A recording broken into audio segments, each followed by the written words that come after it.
and welcome back to another episode of What's Important Now. And I'm so privileged today to have my very special guest, Jessica McIlveen, with me today.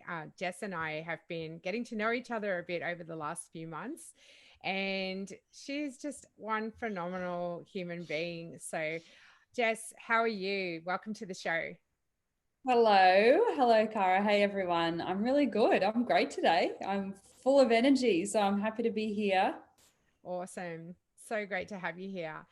Thank So you. tell us all a little bit about you, like what you're up to in life, a little bit about your background so that we can get to know you a bit. Okay. So I always find this question fascinating because, do you go my personal journey and then my work journey, and it's so much. The older you get, there's so many more stories to tell, right? So Yes. I at the moment I work with families. So I have the privilege of working with parents and parents who want to be honest, just have the most incredible life with their children and with themselves. So that's what I do now. My background has been in various fields. I've worked in hospitals, child protection, foster care. I've done yoga therapy with special needs children and children that have been affected by trauma. Yeah. Yeah. Um, I have, and now I work with epigenetics with families. So I've been through. I feel like I've been through systems, and now I'm creating my own. That's what I feel Mm, like I've done. I've I've realized the strengths and the challenges when working within systems to support children and support families, and now I want to create my own system.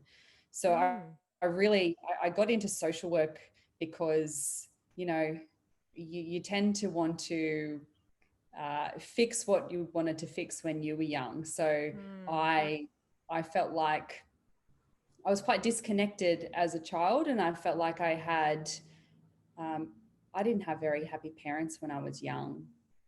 They weren't happy. They were depressed most of for a yeah. lot of the years. Dad was, unfortunately, he became very mentally ill. He was an alcoholic, and that came Mm, with lots of different things. Mostly the impact on me was a lot of fear, and I didn't really have any certainty growing up. So I became a social worker because I really wanted to provide children with certainty. I mm, really wanted to provide them with a sense of safety if they couldn't get it anywhere else. mm, So that really was my driving force, and it still is now. And my driving force now is when I'm working with families that children get to express themselves wholly and completely and be accepted for that and in that. I feel like what I've seen over the last 10 years is that we continue to pile on these different expectations on children, and they're simply expectations they can't meet. And there's so many reasons for that, but I I know that when children are accepted for who they are, as we all want to be mm, accepted, yeah. then there's more connection and joy within the home, and there's more connection with mum and dad, and there's more fun, there's more liveliness within the home. So it's really my driving force and why I do what I do, Mm, because what's more important than a connected family? mm. I I don't think there's anything else more important.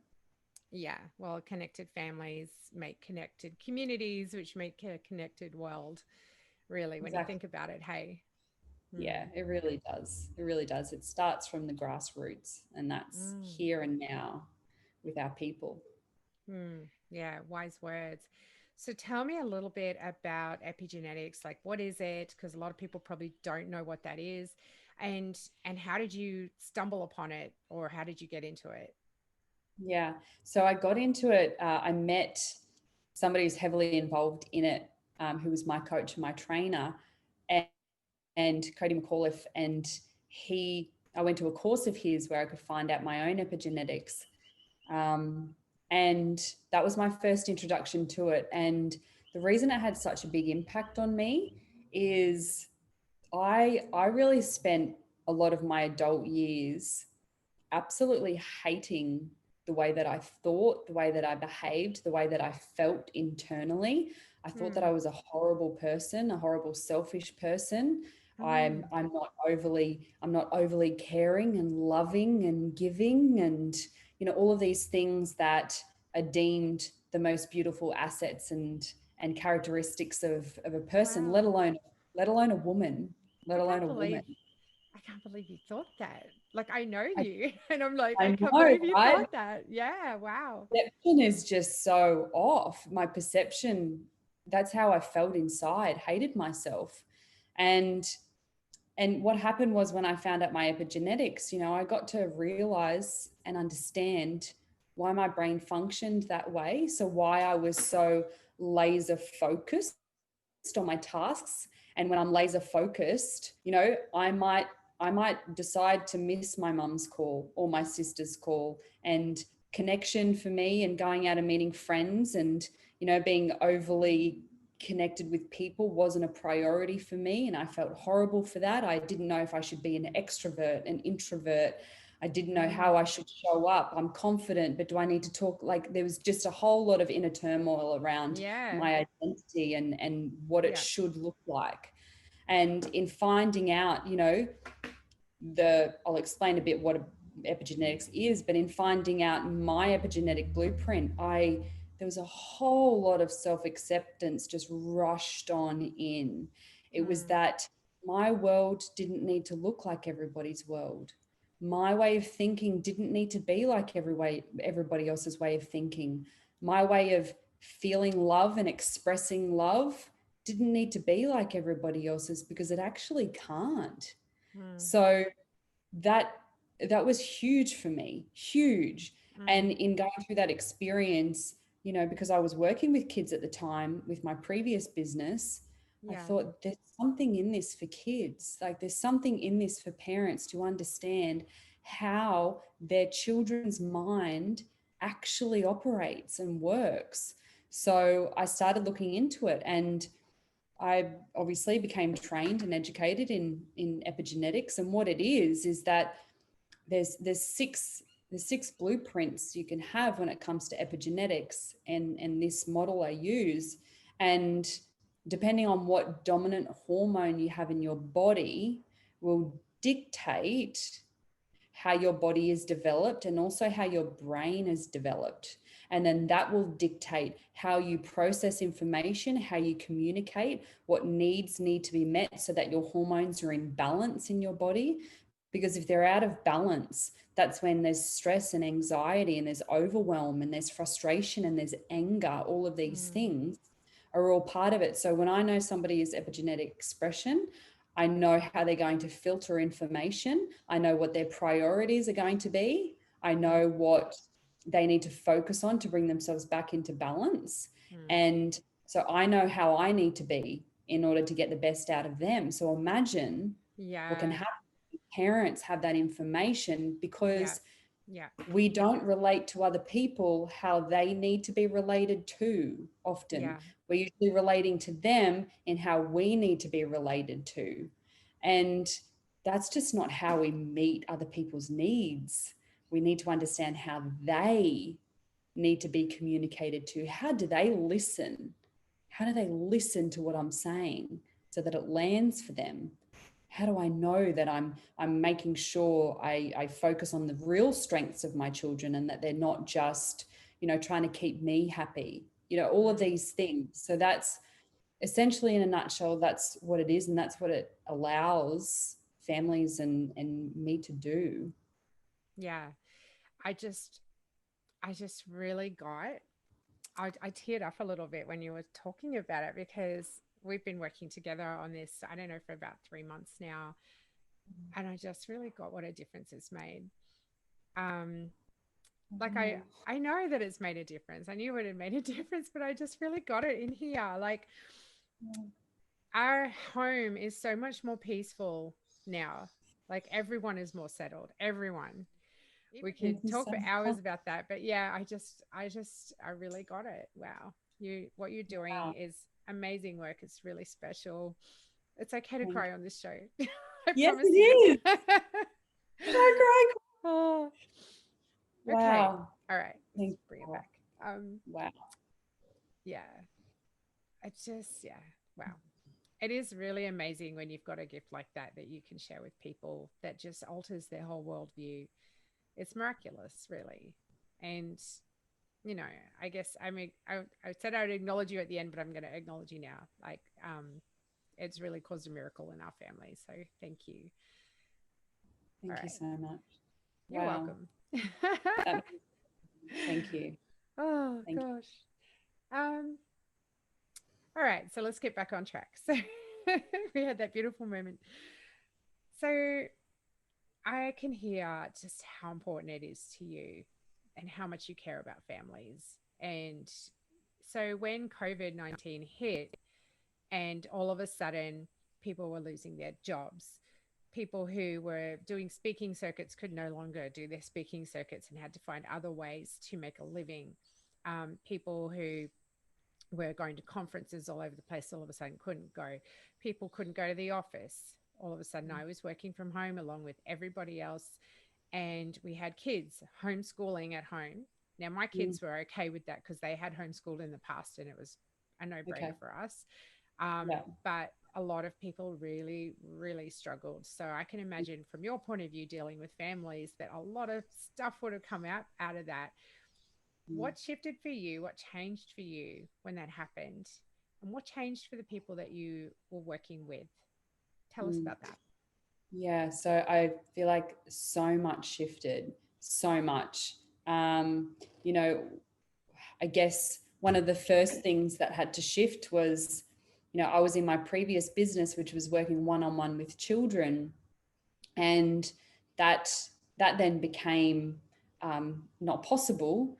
And I took that as an opportunity and as a really big sign to transition into this new business, which is what I was wanting to get into for a little while. So, not only did we have COVID, but I then decided, okay, well, I'll stop that business and create the new one in the Mm, first part of this year. And you know, one of the first things that I did was I just tried to figure out what families actually needed. And what they really needed was hope. What they really needed was some sort of certainty. yeah. And so I created a worldwide summit, an online Mm, summit, and I got about 27 wow. um, That is experts from all such an over the globe. undertaking. Wow. That's I amazing. did, I've yeah, done a I did summit before. I know how much work goes into them. And a gosh, that's lot. huge. Yeah. Yeah. There was, I mean, my dopamine was up and Yeah, I bet. soaring high, right, which works really beautifully for me. So I did that, and that was over 5 days. And, the feedback was just that it provided hope.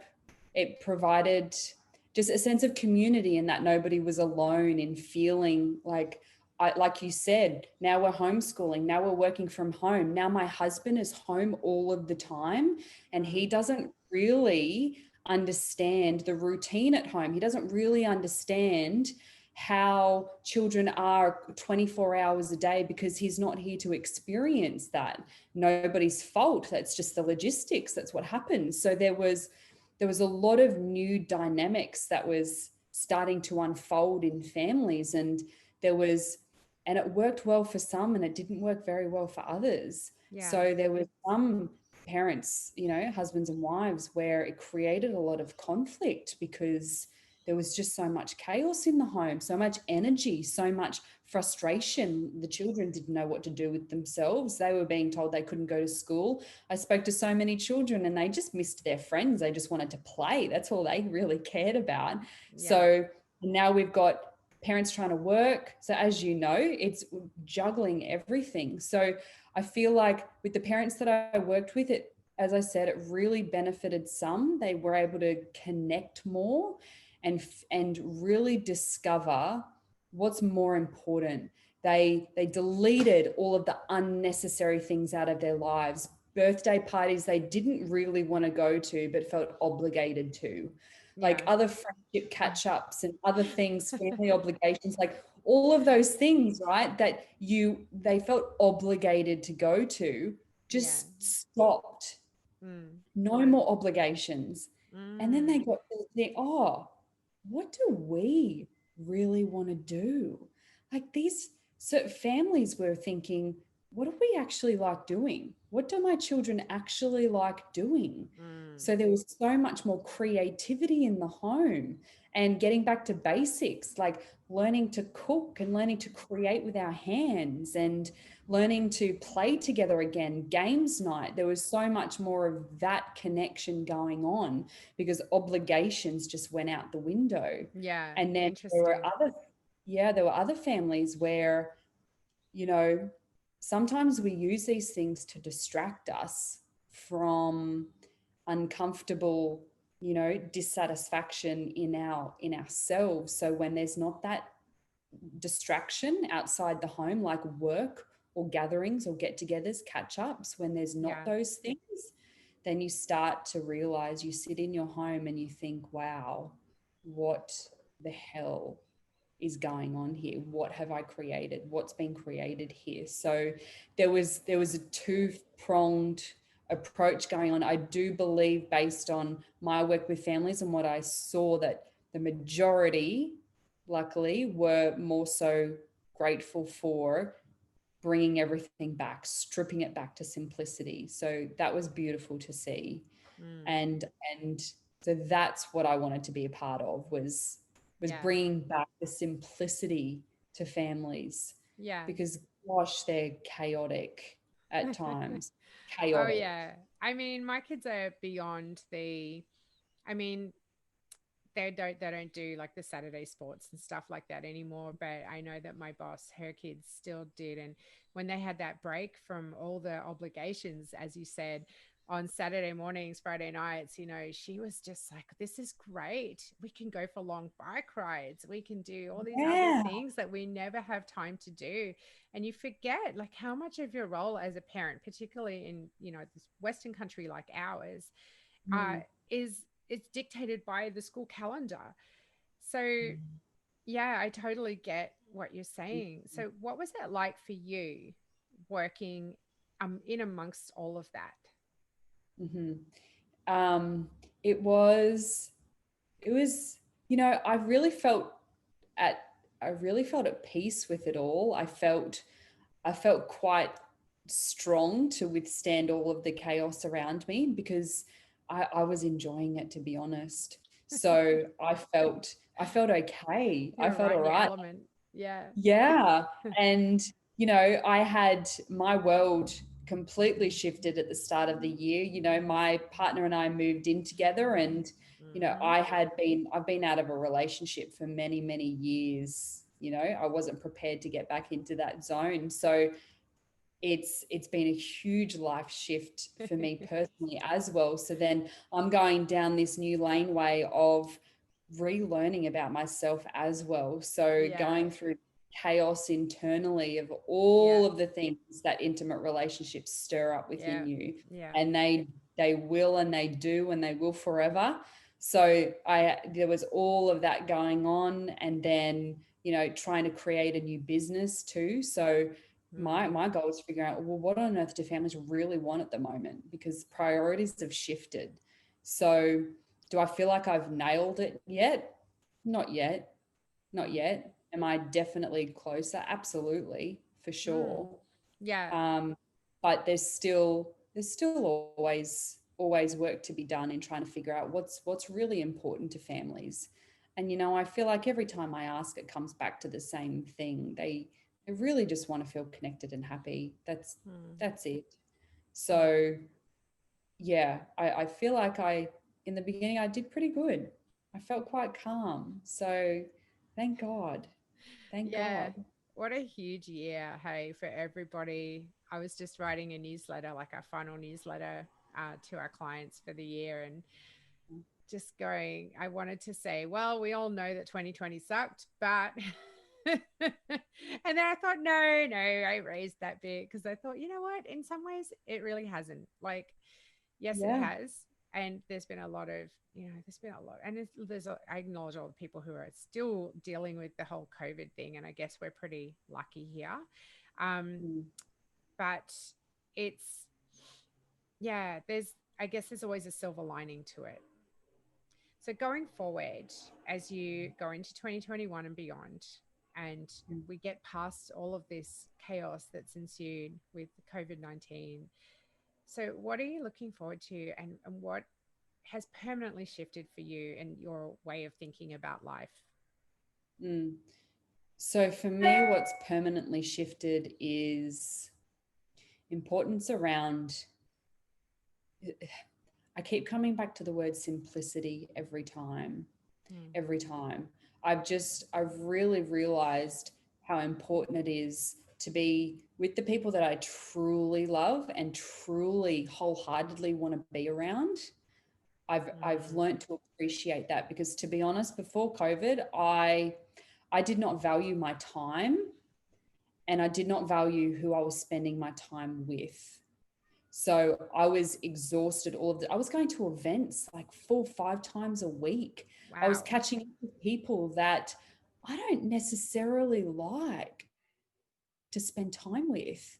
I was exhausting my energy. And if I don't recoup my energy, I don't have anything to give. So, what I'm taking forward is I've really been intentional around who I spend my time with. And I'm not saying yes to people that I don't feel will raise my vibration, will raise my energy, and where we are connected wholeheartedly. Mm, I just won't say yes anymore. I won't do the flippant, oh, we should catch up, because mm, it's a polite or nice thing to do. I just won't do that anymore. I refuse to. And and I really believe that my mission stands in what I want to create for families, and that's my priority for 2021, is mm, getting clearer on this and making it more accessible for families too. So yeah, a lot more automation, a lot more online stuff, a lot more creation stuff needs to happen.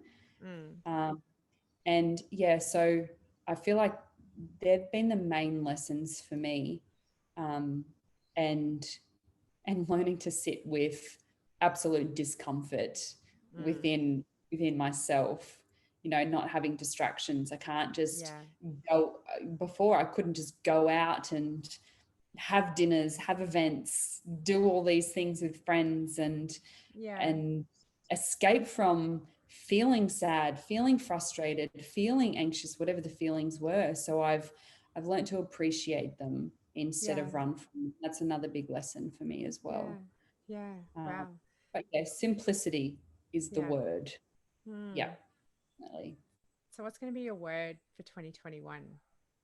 Or is that your word for 2021? Is it? Ah, you know, joy is my word for 2021. Ooh, Yeah, I like that. joy, and giving myself permission to feel it too. So feeling joyful, definitely the word for 2021, and that's what I want to create more of, for sure. Yeah. Yeah. Yeah. I think my word for 2021 is laughter. Yeah, perfect. And you have a great laugh. I have a cackle. You have a great laugh. You have a You great should hear laugh. me. You You should hear definitely me when I share really get going. Oh my God. Snort laugh city. It's it. ridiculous. I love a good snort. I love it. Oh dear. Well, Jess, I just want to acknowledge you. You are one inspirational young lady. I'm going to call you a young lady because I'm nearly 50. I will be 50 in 2021. Woohoo. So Woo! I know. So I get to call you a young lady. And oh God, I just aged myself. Okay. So I want to acknowledge you because you're making an incredible difference to families. And I love how insightful you are and how you can really hear your commitment. Like, it's outstanding. And just how much you've put into building your career, but just realizing, okay, I need to switch paths. I need to change what I'm doing and not be stuck in one way of doing things. I think that's huge. And that's been a common theme actually through all these interviews. I think I've lost count of how many interviews I've done so far, but I think this is like number 15 or something around that flavor. And most people during COVID have had moments of darkness, but moments of absolute clarity and light, and have done some really amazing things. But what I've noticed is most people just want to make a difference. And I can see that you do that in spades. So I want to acknowledge you for that. And also personally, again, just acknowledge you for what you've done for my little family and what a difference that's made for us. Really, really made a difference. And yeah, and just I wish you well. I wish you a wonderful holiday season and a fantastic 2021. What do you say? 2021. You. Yeah. I'm ready. I'm ready. Thank you so much for your beautiful words, Cara. I so appreciate it. I mean, that means the world to me. Thank you so much. It My really pleasure. means the world. Thank My you. absolute pleasure.